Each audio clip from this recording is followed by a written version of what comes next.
Thank you very much. Members of Congress, I have the high privilege and the distinct honor of presenting to you the President of the United States. Thank you.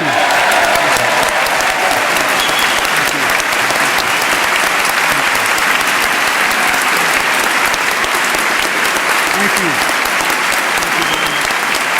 Thank you. Thank you.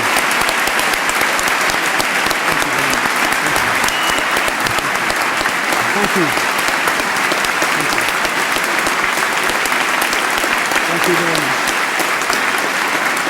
Thank you.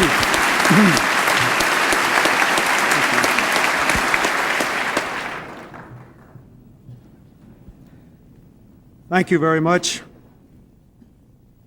Mr. Speaker, Mr. President, members of the 103rd Congress, my fellow Americans. I'm not at all sure what speech is in the teleprompter tonight, but I hope we can talk about the State of the Union.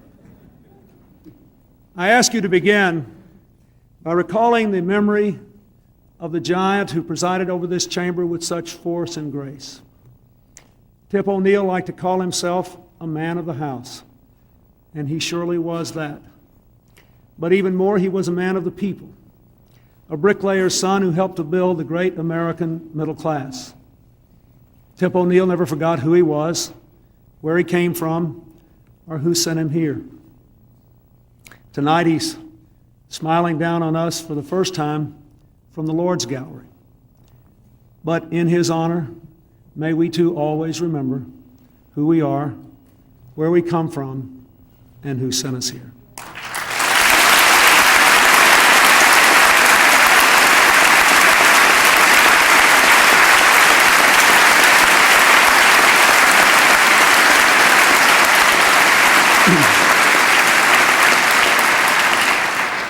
If we do that, we will return over and over again to the principle that if we simply give ordinary people equal opportunity, quality education, and a fair shot at the American dream, they will do extraordinary things. We gather tonight in a world of changes so profound and rapid that all nations are tested. Our American heritage has always been to master such change, to use it to expand opportunity at home and our leadership abroad. But for too long, and in too many ways, that heritage was abandoned and our country drifted. For 30 years, family life in America has been breaking down. For 20 years, the wages of working people have been stagnant or declining. For the 12 years of trickle-down economics, we built a false prosperity on a hollow base as our national debt quadrupled. From 1989 to 1992, we experienced the slowest growth in a half century. For too many families, even when both parents were working, the American dream has been slipping away. In 1992, the American people demanded that we change. A year ago, I asked all of you to join me in accepting responsibility for the future of our country. Well, we did. We replaced drift and deadlock with renewal and reform.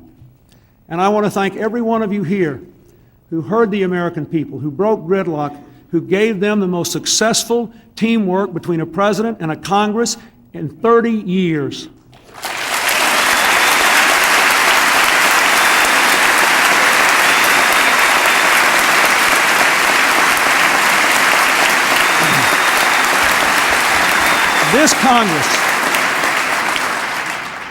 This Congress produced a budget that cut the deficit by $500 billion, cut spending and raised income taxes on only the wealthiest Americans. This Congress produced tax relief for millions of low-income workers to reward work over welfare. It produced NAFTA. It produced the Brady Bill, now the Brady Law. And thank you, Jim Brady, for being here. And God bless you, sir.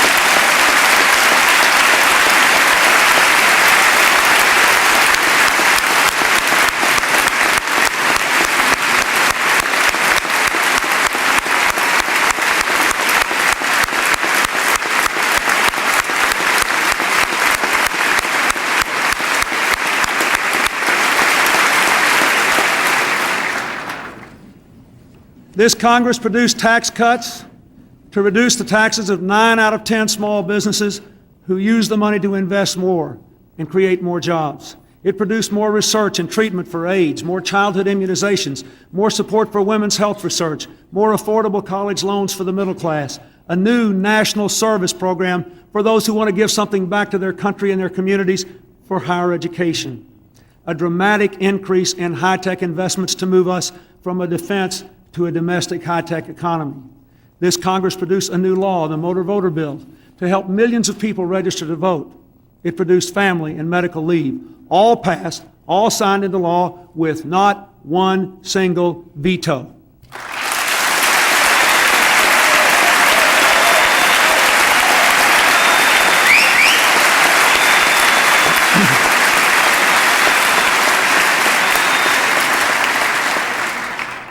These accomplishments were all commitments I made when I sought this office, and in fairness, they all had to be passed by you in this Congress. But I am persuaded that the real credit belongs to the people who sent us here, who pay our salaries, who hold our feet to the fire. But what we do here is really beginning to change lives. Let me just give you one example. I will never forget what the family and medical leave law meant to just one father I met early one Sunday morning in the White House.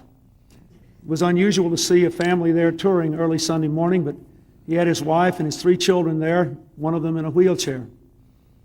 I came up, and after we had our picture taken and had a little visit, I was walking off, and that man grabbed me by the arm and he said, "Mr. President, let me tell you something. My little girl here is desperately ill. She's probably not going to make it. But because of the family leave law, I was able to take time off to spend with her, the most important time I ever spent in my life, without losing my job and hurting the rest of my family. It means more to me than I will ever be able to say. Don't you people up here ever think what you do doesn't make a difference. It does."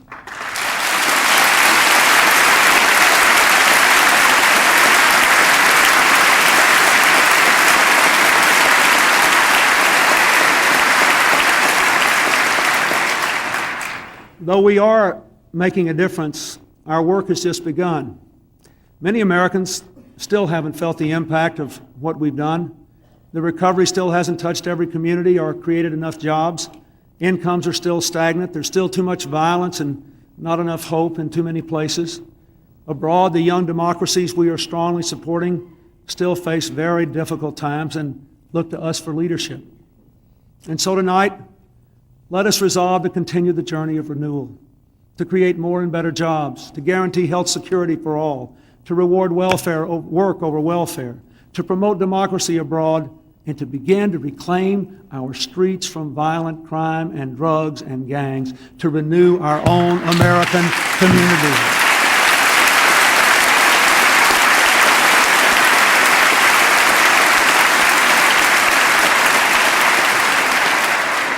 Last year, we began to put our house in order by tackling the budget deficit that was driving us toward bankruptcy. We cut $255 billion in spending, including entitlements, and over 340 separate budget items. We froze domestic spending and used honest budget numbers. Led by the Vice President, we launched a campaign to reinvent government. We cut staff, cut perks, even trimmed the fleet of federal limousines. After years of leaders whose rhetoric attacked bureaucracy but whose actions expanded it, we will actually reduce it by 252,000 people over the next 5 years. By the time we have finished, the federal bureaucracy will be at its lowest point in 30 years.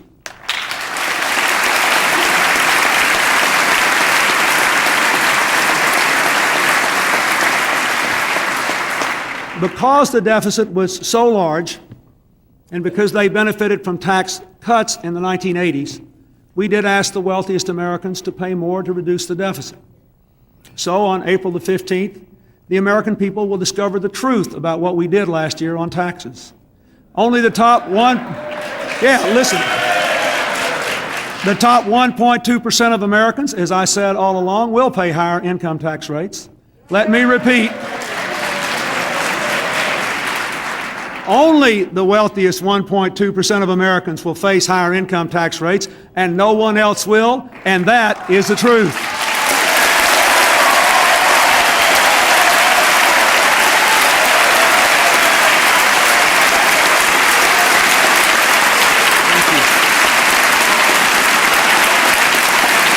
Now,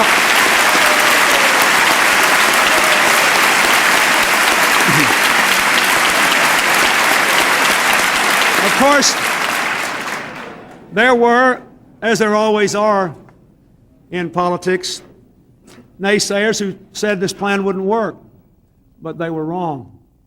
When I became president, the experts predicted that next year's deficit would be $300 billion. But because we acted, those same people now say the deficit's going to be under $180 billion, 40% lower than was previously predicted.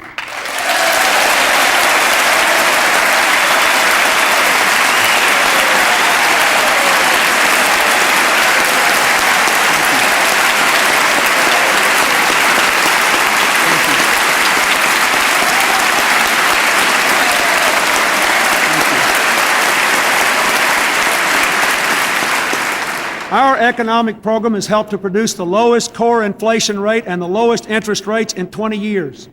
And because those interest rates are down, business investment in equipment is growing at 7 times the rate of the previous 4 years. Auto sales are way up. Home sales at a record high. Millions of Americans have refinanced their homes, and our economy has produced 1.6 million private sector jobs in 1993, more than were created in the previous 4 years combined.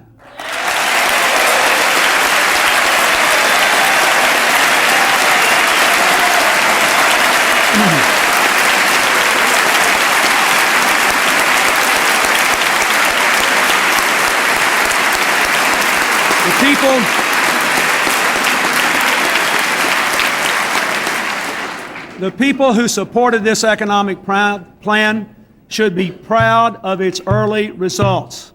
Proud. But everyone in this chamber should know and acknowledge that there is more to do. Next month, I will send you one of the toughest budgets ever presented to Congress. It will cut spending in more than 300 programs, eliminate 100 domestic programs, and reforms the ways in which governments buy goods and services. This year, we must again make the hard choices to live within the hard spending ceilings we have set. We must do it. We have proved we can bring the deficit down without choking off recovery, without punishing seniors of the middle class, and without putting our national security at risk. If you will stick with this plan, we will post 3 consecutive years of declining deficits for the first time since Harry Truman lived in the White House. And once again, the buck stops here.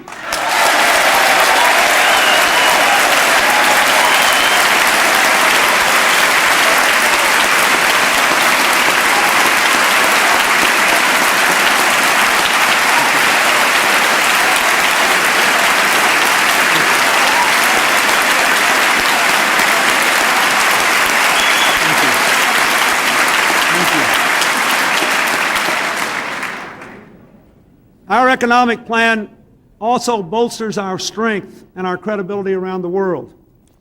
Once we reduce the deficit and put the steel back into our competitive edge, the world echoed with the sound of falling trade barriers.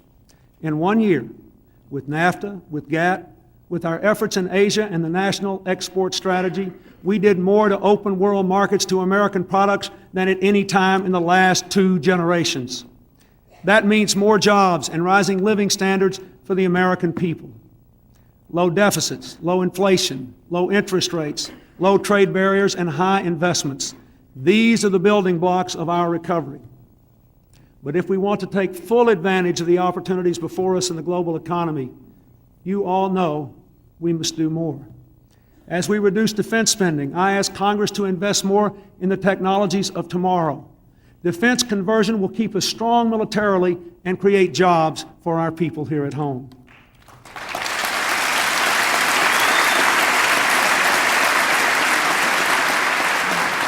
As we protect our environment, we must invest in the environmental technologies of the future, which will create jobs. This year, we will fight for a revitalized Clean Water Act and a Safe Drinking Water Act and a reformed Superfund program. And the Vice President is right.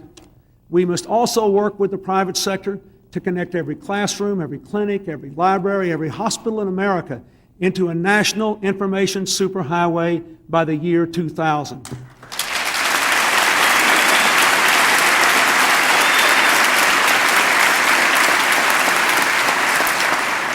Think of it. Instant access to information will increase productivity, it will help to educate our children, it will provide better medical care, it will create jobs. And I call on the Congress to pass legislation to establish that information superhighway this year.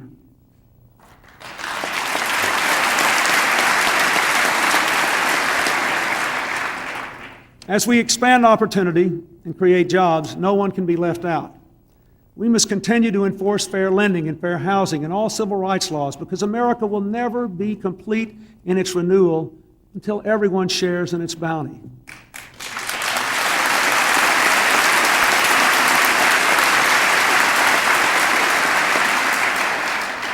But we all know, too, we can do all these things. Put our economic house in order, expand world trade, target the jobs of the future, guarantee equal opportunity. But if we're honest, we'll all admit that this strategy still cannot work unless we also give our people the education, training, and skills they need to seize the opportunities of tomorrow.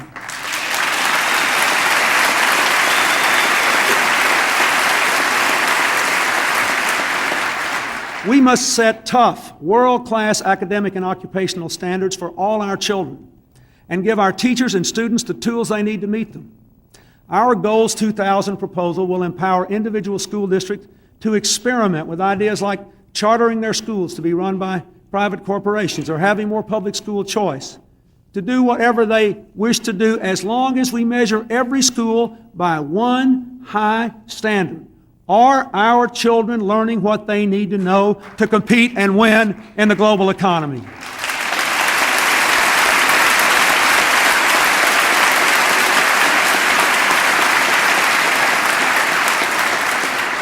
Goals 2000 links world-class standards to grassroots reforms, and I hope Congress will pass it without delay.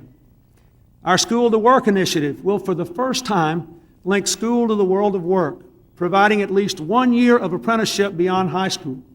After all, most of the people we're counting on to build our economic future won't graduate from college. It's time to stop ignoring them and start empowering them.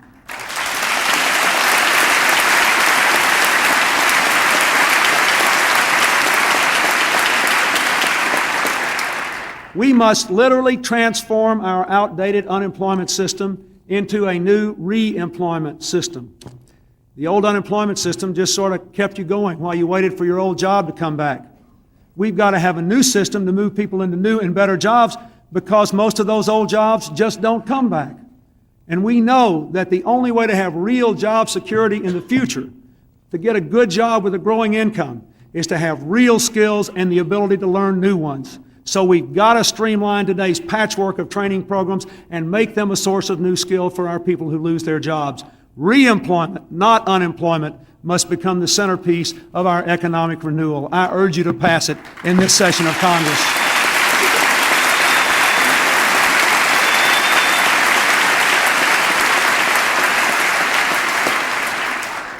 And just as we must transform our unemployment system, so must we also revolutionize our welfare system. It doesn't work. It defies our values as a nation. If we value work, we can't justify a system that makes welfare more attractive than work if people are worried about losing their health care.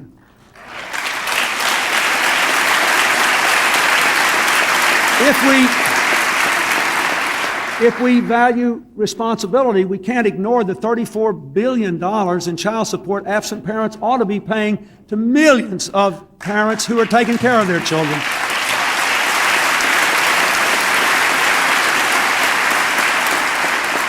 If we value strong families, we can't perpetuate a system that actually penalizes those who stay together. Can you believe that a child who has a child gets more money from the government for leaving home than for staying home with a parent or a grandparent? That's not just bad policy, it's wrong, and we ought to change it.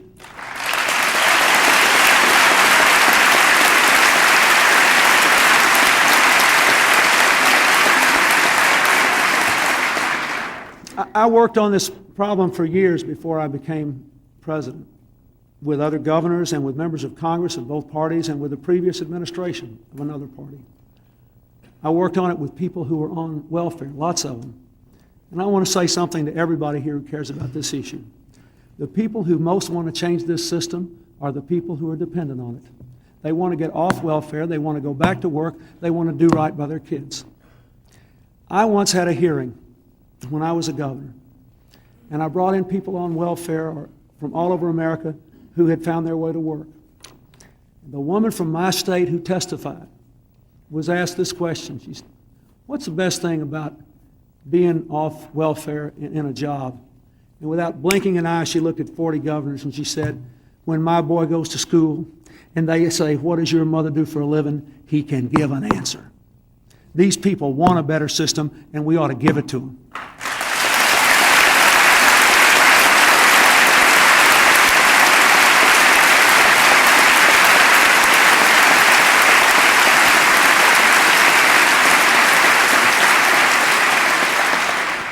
Last year we began this. We gave the states more power to innovate because we know that a lot of great ideas come from outside Washington, and many states are already using it. Then this Congress took a dramatic step. Instead of taxing people with modest incomes into poverty, we helped them to work their way out of poverty by dramatically increasing the Earned Income Tax Credit. It will lift 15 million working families out of poverty, rewarding work over welfare, making it possible for people to be successful workers and successful parents. Now that's real welfare reform.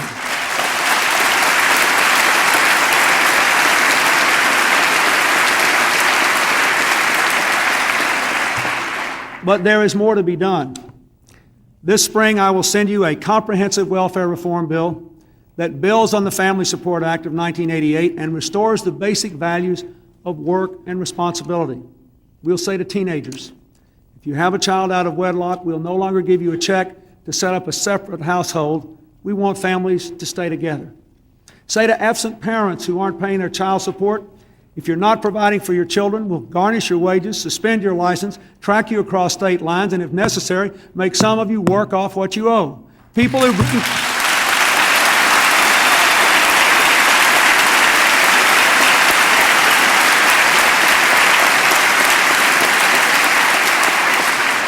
People who bring children into this world cannot and must not walk away from them. But to all those who depend on welfare, we should offer ultimately a simple compact. We'll provide the support, the job training, the child care you need for up to 2 years. But after that, anyone who can work must, in the private sector wherever possible, in community service if necessary. That's the only way we'll ever make welfare what it ought to be, a second chance, not a way of life.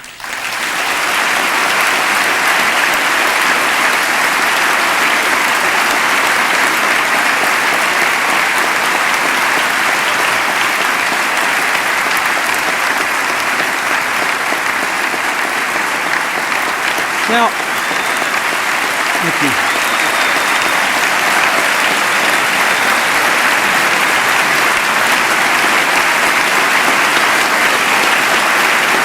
Thank you.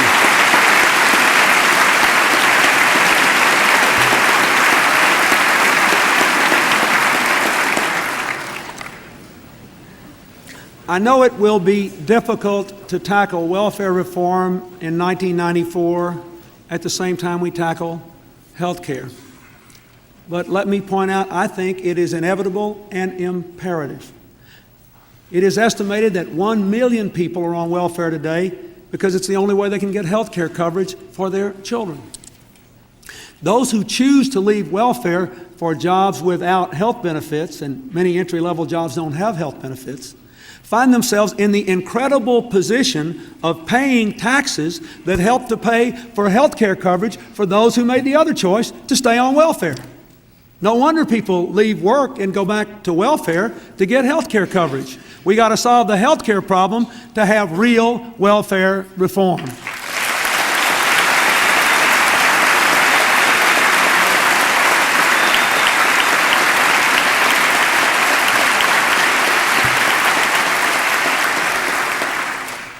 So this year we will make history by reforming the healthcare system.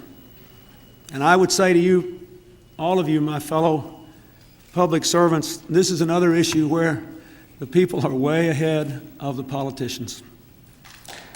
That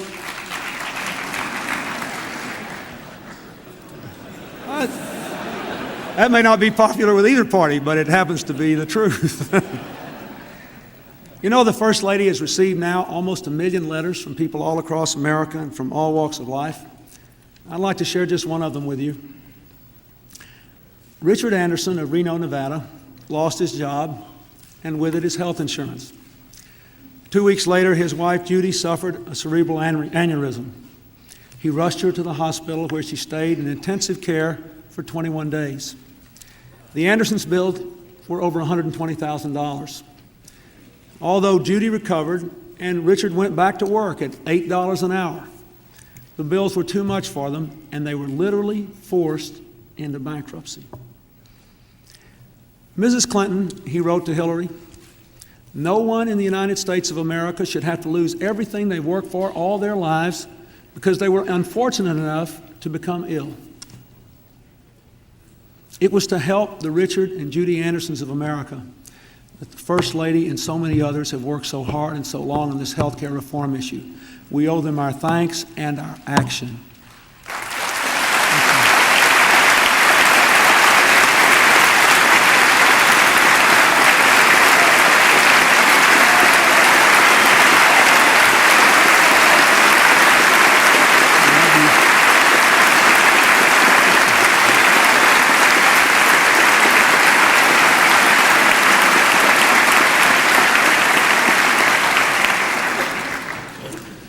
I know there are people here who say there's no health care crisis. Tell it to Richard and Judy Anderson. Tell it to the 58 million Americans who have no coverage at all for some time each year. Tell it to the 81 million Americans with those pre-existing conditions. Those folks who are paying more, or they can't get insurance at all, or they can't ever change their jobs because they or someone in their family has one of those pre-existing conditions. If you tell it to the small businesses burdened by skyrocketing costs of insurance, most small businesses cover their employees and they pay on average 35% more in premiums than big businesses or government. Or tell it to the 76% of insured Americans, 3 out of 4 whose policies have lifetime limits, and that means they can find themselves without any coverage at all just when they need it the most. So if any of you believe there's no crisis, you tell it to those people, because I can't.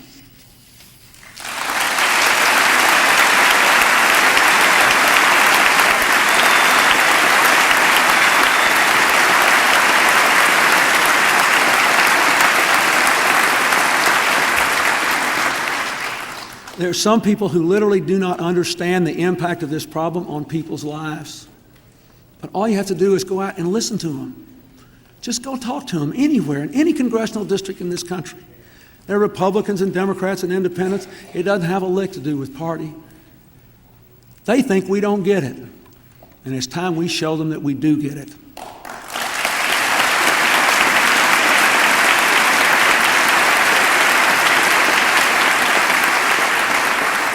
From the day we began, our health care initiative has been designed to strengthen what is good about our health care system. The world's best health care professionals, cutting-edge research, and wonderful research institutions. Medicare for older Americans. None of it should be put at risk. But we're paying more and more money for less and less care. Every year, fewer and fewer Americans even get to choose their doctors. Every year, doctors and nurses spend more time on paperwork and less time with patients, because of the absolute bureaucratic nightmare the present system has become. This system is riddled with inefficiency, with abuse, with fraud, and everybody knows it. In today's healthcare system, insurance companies call the shots. They pick whom they cover and how they cover them. They can cut off your benefits when you need your coverage the most. They are in charge. What does it mean? It means every night millions of well-insured Americans go to bed just an illness, an accident, or a pink slip away from having no coverage or financial ruin.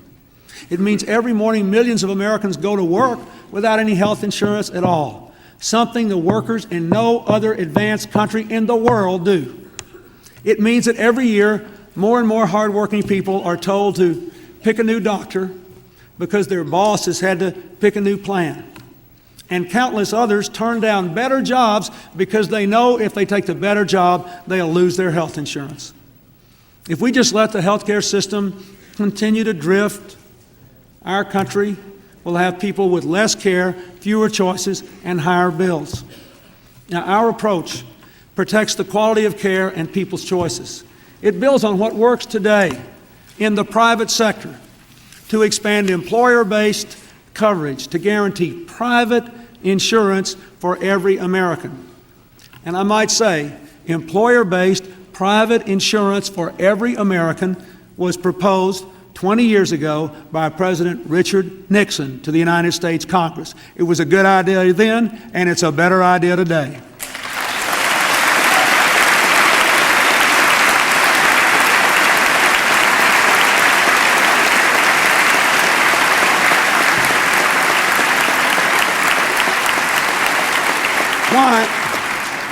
Why do we want guaranteed private insurance? Because right now, 9 out of 10 people who have insurance get it through their employers, and that should continue. And if your employer is providing good benefits at reasonable prices, that should continue too. That ought to make the Congress and the President feel better. Our goal is health insurance everybody can depend on, comprehensive benefits that cover preventive care and prescription drugs, health premiums that don't just explode when you get sick or you get older. The power, no matter how small your business is, to choose dependable insurance at the same competitive rates governments and big business get today. One simple form for people who are sick. And most of all, the freedom to choose a plan and the right to choose your own doctor. Our approach protects older Americans. Every plan before the Congress proposes to slow the growth of Medicare. The difference is this. We believe those savings should be used to improve health care for senior citizens. Medicare must be protected, and it should cover prescription drugs, and we should take the first steps in covering long-term care.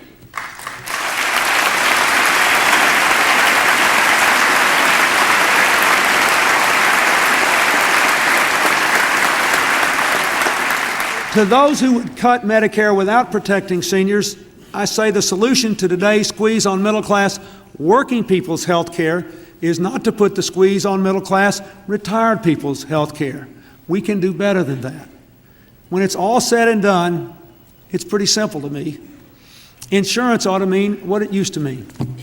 You pay a fair price for security, and when you get sick, health care is always there, no matter what.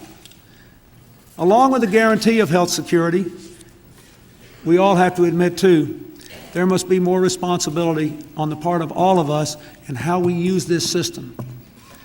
People have to take their kids to get immunized. We should all take advantage of preventive care. We must all work together to stop the violence that explodes our emergency rooms.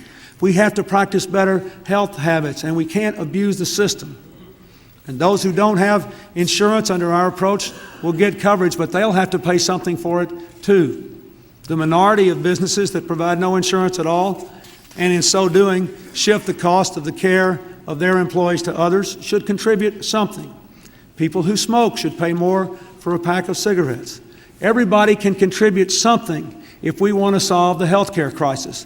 There can't be any more something for nothing. It will not be easy, but it can be done.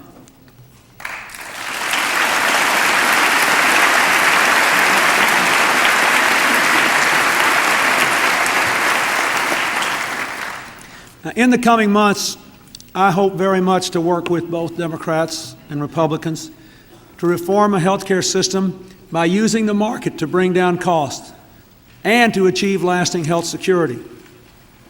But if you look at history, we see that for 60 years this country's tried to reform health care. President Roosevelt tried, President Truman tried, President Nixon tried, President Carter tried. Every time, the special interests were powerful enough to defeat them, but not this time.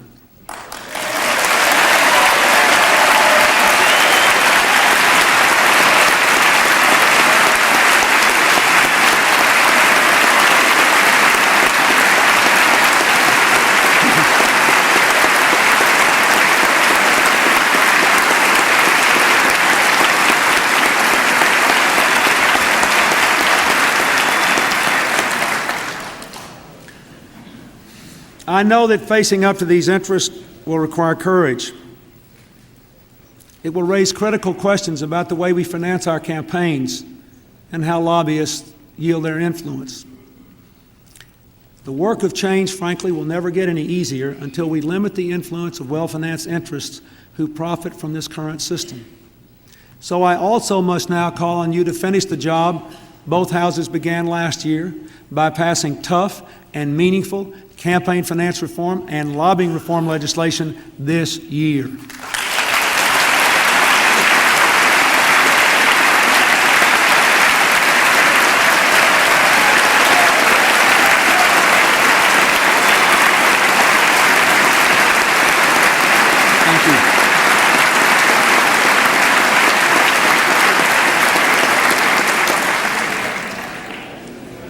You know, my fellow Americans, this is really a test for all of us.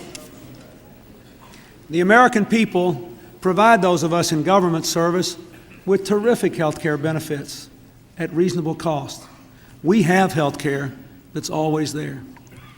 I think we need to give every hardworking, tax-paying American the same health care security they have already given to us.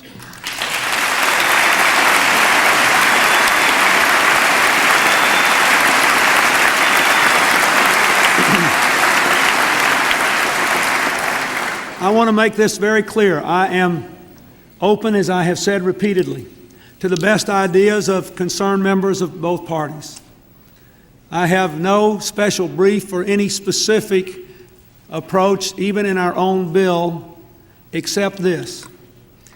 If you send me legislation that does not guarantee every American private health insurance that can never be taken away, you will force me to take this pen, veto the legislation, and we'll come right back here and start all over again.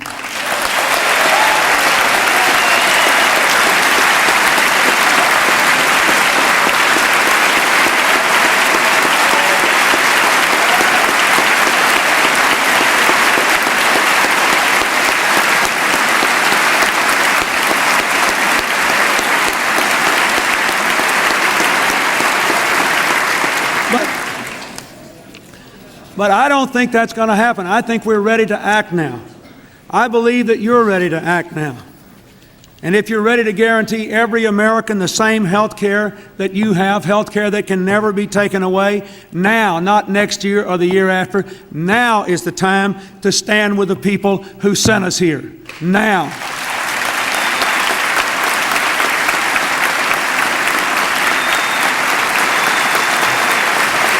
Thank you.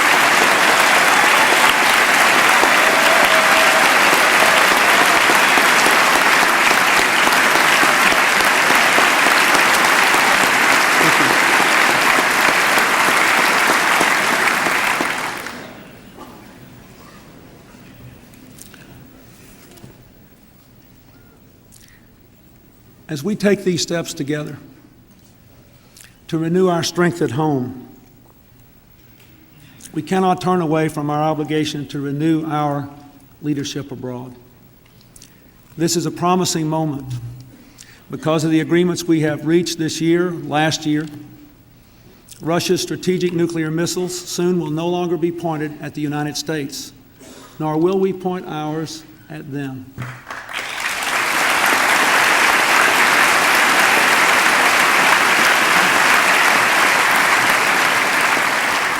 Instead of building weapons in space, Russian scientists will help us to build the International Space Station.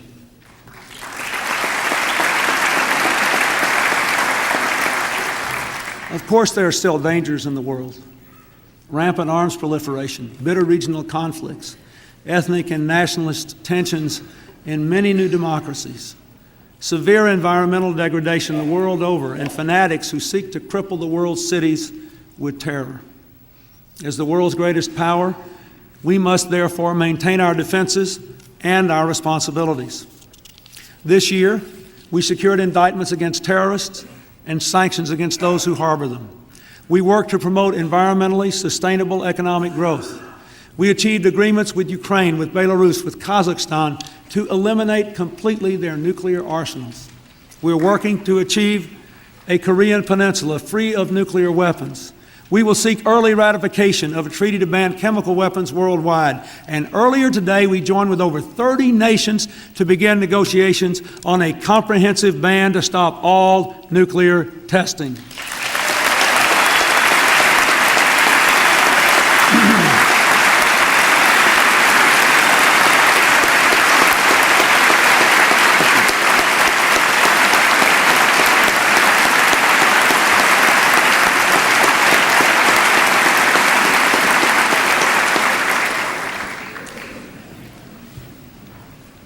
But nothing is more important to our security than our nation's armed forces.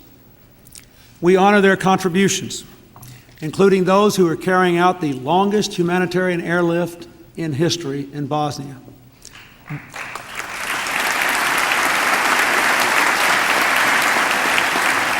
Those who will complete their mission in Somalia this year, and their brave comrades who gave their lives there.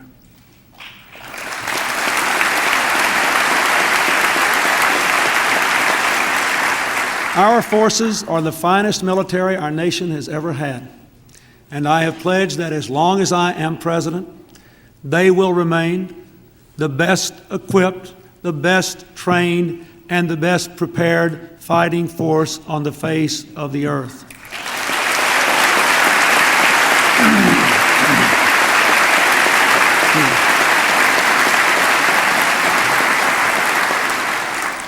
Last year, I proposed a defense plan that maintains our post-Cold War security at a lower cost. This year, many people urged me to cut our defense spending further to pay for other government programs. I said no. The budget I send to Congress draws the line against further defense cuts. It protects the readiness and quality of our forces. Ultimately, the best strategy is to do that. We must not cut defense further. I hope the Congress, without regard to party, will support that position.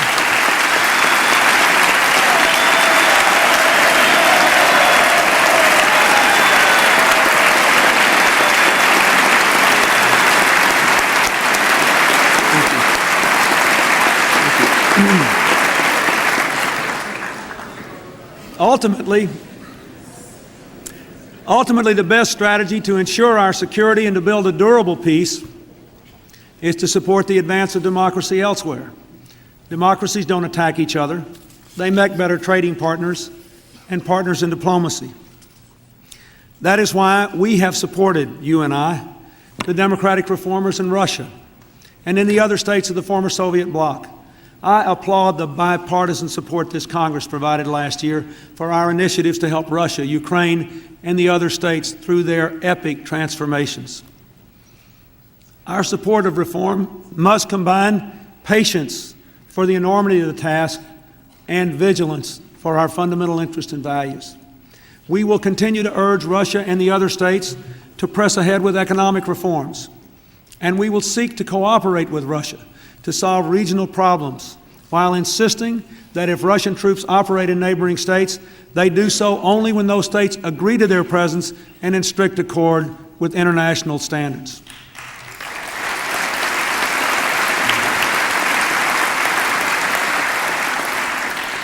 But we must also remember, as these nations chart their own futures, and they must chart their own futures, how much more secure and more prosperous our own people will be if democratic and market reforms succeed all across the former communist bloc. Our policy has been to support that move, and that has been the policy of the Congress. We should continue it. That is why I went to Europe earlier this month, to work with our European partners to help to integrate all the former communist countries into a Europe that has the possibility of becoming unified for the first time in its entire history, based on the simple commitments of all nations in Europe to democracy, to free markets, and to respect for existing borders. With our allies, we have created a partnership for peace that invites states from the former Soviet bloc and other non-NATO members to work with NATO in military cooperation. When I met with Central Europe's leaders, including Lech Wałęsa and Václav Havel, men who put their lives on the line for freedom, I told them that the security of their region is important to our country's security. This year, we must also do more to support democratic renewal and human rights and sustainable development all around the world. We will ask Congress to ratify the new GATT Accord. We will continue standing by South Africa as it works its way through its bold and hopeful and difficult transition to democracy. We will convene a summit of the Western Hemisphere's democratic leaders from Canada to the tip of South America, and we will continue to press for the restoration of true democracy in Haiti.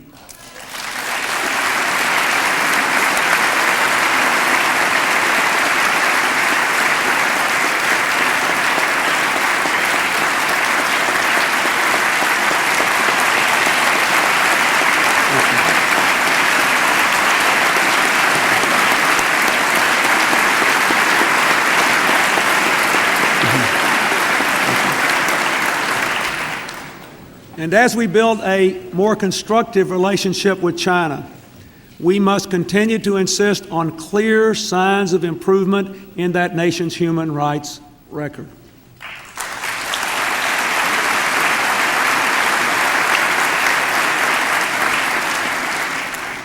We will also work for new progress toward the Middle East peace.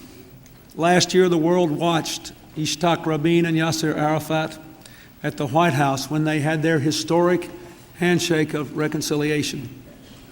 But there is a long, hard road ahead. And on that road, I am determined that I and our administration will do all we can to achieve a comprehensive and lasting peace for all the peoples of the region. Now, there are some in our country who argue that with the Cold War, America should turn its back on the rest of the world. Many around the world were afraid we would do just that. But I took this office on a pledge that had no partisan tinge to keep our nation secure by remaining engaged in the rest of the world. And this year, because of our work together, enacting NAFTA, keeping our military strong and prepared, supporting democracy abroad, we have reaffirmed America's leadership, America's engagement, and as a result, the American people are more secure than they were before.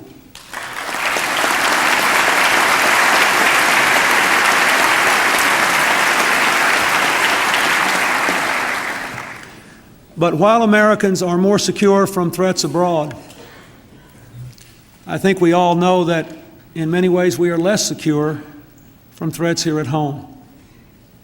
Every day the national peace is shattered by crime. In Petaluma, California, an innocent slumber party gives way to agonizing tragedy for the family of Polly Klaas. An ordinary train ride on Long Island ends in a hail of 9mm rounds. A tourist in Florida is nearly burned alive by bigots simply because he is black. Right here in our nation's capital, a brave young man named Jason White, a policeman, the son and grandson of policemen, is ruthlessly gunned down. Violent crime and the fear it provokes are crippling our society, limiting personal freedom, and fraying the ties that bind us. The crime bill before Congress gives you a chance to do something about it, a chance to be tough and smart. What does that mean? Let me begin by saying I care a lot about this issue. Many years ago, when I started out in public life, I was the Attorney General of my state. I served as a governor for 12 years. I know what it's like to sign laws increasing penalties, to build more prison cells, to carry out the death penalty. I understand this issue, and it is not a simple thing. First, we must recognize that most violent crimes are committed by a small percentage of criminals who too often break the laws even when they're on parole. Now, those who commit crimes should be punished, and those who commit repeated violent crimes should be told, when you commit a third violent crime, you will be put away and put away for good. 3 strikes and you are out.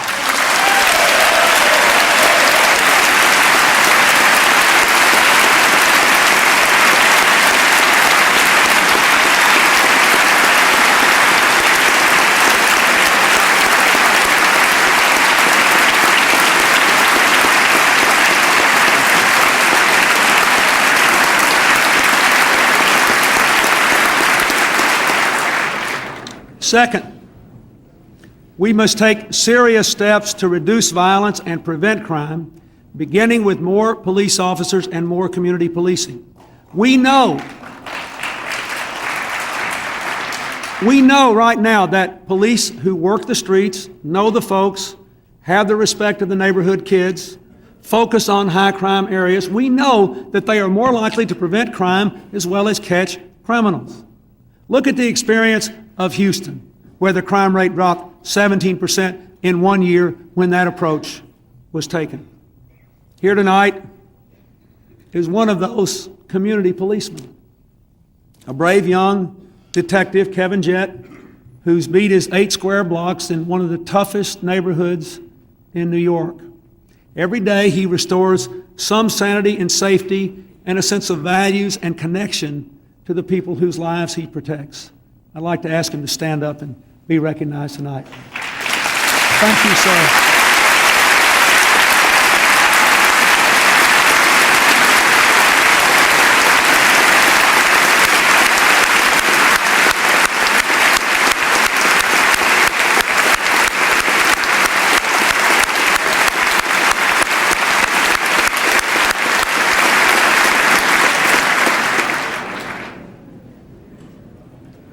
You will be given a chance to give the children of this country, the law-abiding working people of this country, and don't forget, in the toughest neighborhoods in this country, in the highest crime neighborhoods in this country, the vast majority of people get up every day and obey the law, pay their taxes, do their best to raise their kids. They deserve people like Kevin Jett.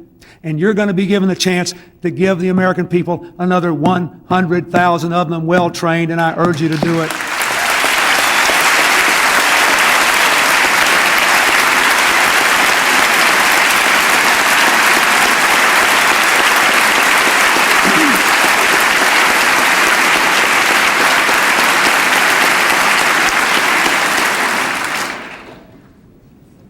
You have before you crime legislation which also establishes a police corps to encourage young people to get an education, pay it off by serving as police officers, which encourages retiring military personnel to move into police forces, an inordinate resource for our country.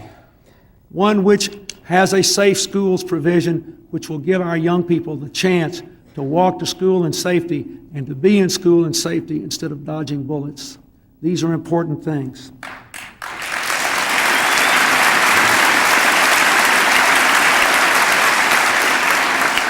The third thing we have to do is to build on the Brady Bill, the Brady Law, to take further steps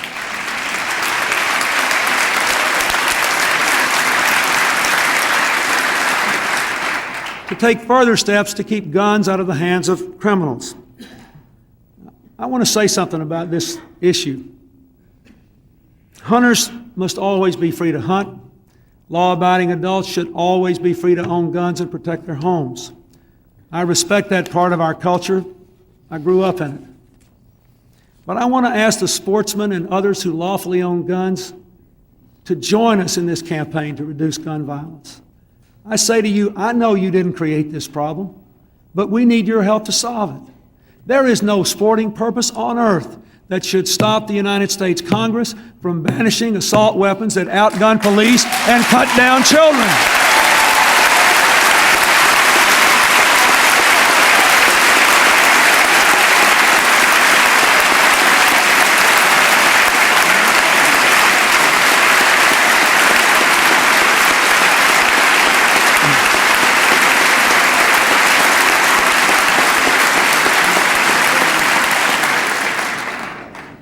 Fourth, we must remember that drugs are a factor in an enormous percentage of crimes.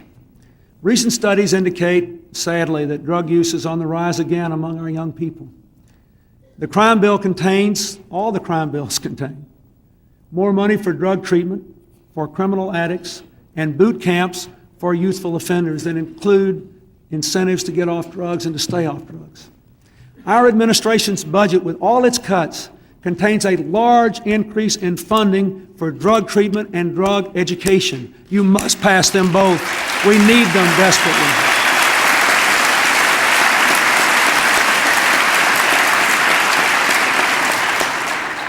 My fellow Americans, the problem of violence is an American problem. It has no partisan or philosophical element. Therefore, I urge you to find ways as quickly as possible to set aside partisan differences and pass a strong, smart, tough crime bill.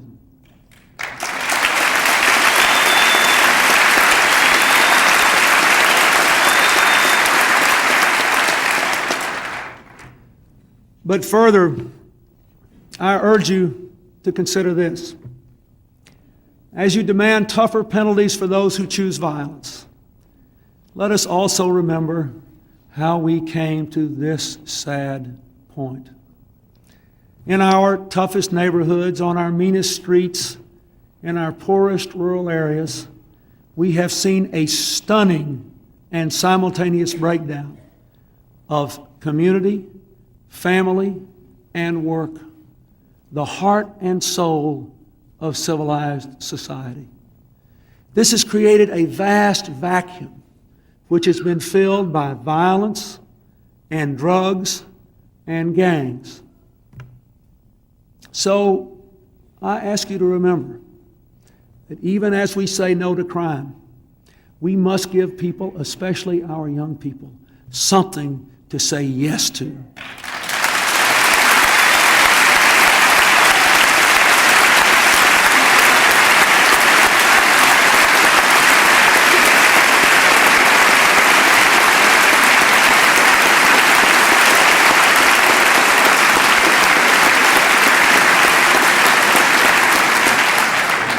Many of our initiatives, from job training to welfare reform to health care to national service, will help to rebuild distressed communities, to strengthen families, to provide work. But more needs to be done. That's what our community empowerment agenda is all about. Challenging businesses to provide more investment through empowerment zones, ensuring banks will make loans in the same communities their deposits come from, passing legislation to unleash the power of capital through community development banks to create jobs, opportunity and hope where they're needed most. But I think you know that to really solve this problem, we'll all have to put our heads together, leave our ideological armor aside, and find some new ideas to do even more. And let's be honest, we all know something else too. Our problems go way beyond the reach of government.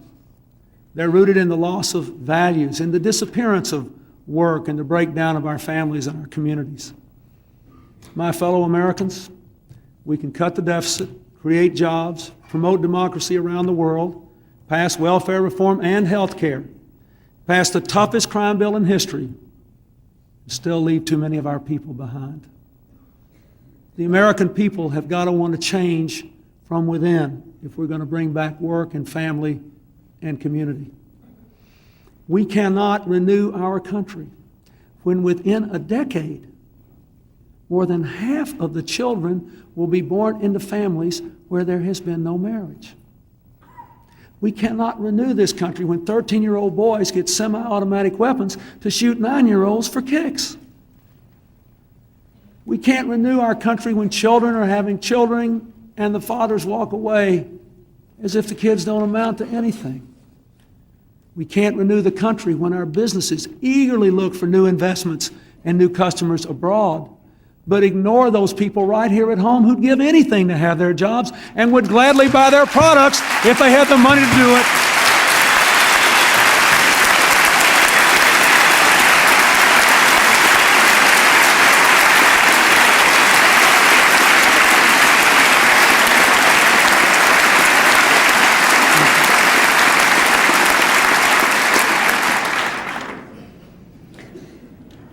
We can't renew our country unless more of us, I mean all of us, are willing to join the churches and the other good citizens. People like all the black ministers I've worked with over the years, or the priests and the nuns I met at Our Lady of Help in East Los Angeles, or my good friend Tony Campolo in Philadelphia. Unless we're willing to work with people like that, people who are saving kids, adopting schools, making streets safer. All of us can do that. We can't renew our country until we realize that governments don't raise children, parents do.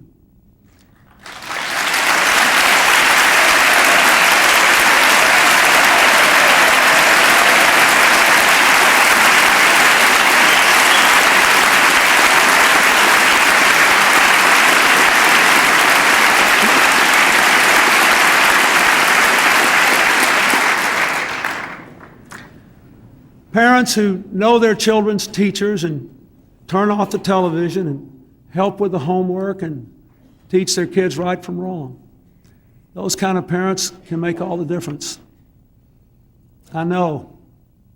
I had one.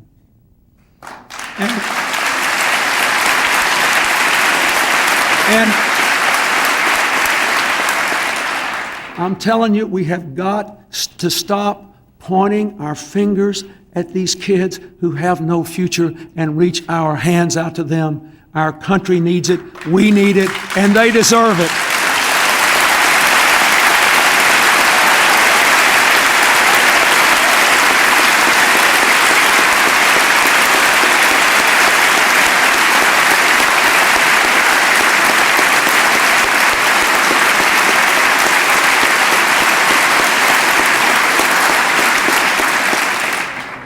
And so I say to you tonight, let's give our children a future. Let us take away their guns and give them books. Let us overcome their despair and replace it with hope. Let us, by our example, teach them to obey the law, respect our neighbors, and cherish our values. Let us weave these sturdy threads into a new American community that can once more stand strong against the forces of despair and evil, because everybody has a chance to walk into a better tomorrow. Oh, there will be naysayers who fear that we won't be equal to the challenges of this time.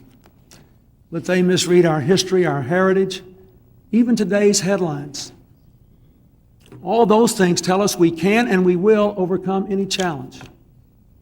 When the earth shook and fires raged in California, when I saw the Mississippi deluge the farmlands of the Midwest in a 500-year flood, when the century's bitterest cold swept from North Dakota to Newport News, it seemed as though the world itself was coming apart at the seams. But the American people, they just came together.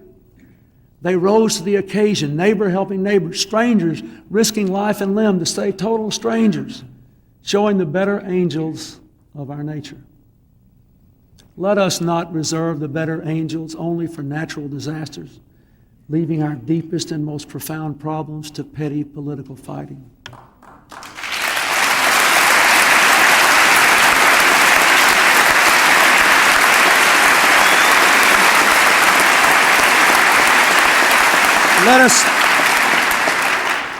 Let us instead be true to our spirit, facing facts, coming together, bringing hope, and moving forward. Tonight, my fellow Americans, we are summoned to answer a question as old as the Republic itself. What is the state of our union? It is growing stronger, but it must be stronger still. With your help and God's help, it will be. Thank you, and God bless America.